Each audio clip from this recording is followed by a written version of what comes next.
Meski resmi berstatus normal level 1, tak membuat pendakian ke puncak Gunung Agung aman dilakukan. Di tengah hujan yang masih kerap terjadi di Gunung Agung, aktivitas pendakian masih dinyatakan bahaya karena ancaman luncuran material masih kemungkinan terjadi.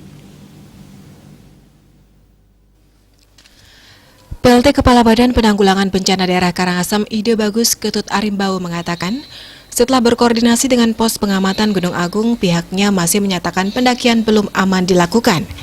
Khususnya di tengah musim hujan saat ini, ancaman banjir hujan membawa material lahar Gunung Agung masih sangat membahayakan pendaki.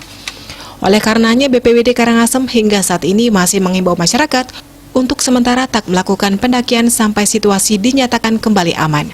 Sementara itu, dalam rilis Kementerian Energi dan Sumber Rekomendasi dan Evaluasi yang disampaikan, diantaranya potensi bahaya primer berupa gas beracun di sekitar kawah masih membahayakan. Tak hanya itu, pihaknya juga menyatakan bahaya sekunder dapat berupa aliran lahar hujan yang membawa material erupsi di lereng kawah Gunung Agung. Pihaknya mengimbau agar aktivitas di seputar kawah Gunung Agung dibatasi. Denpos melaporkan.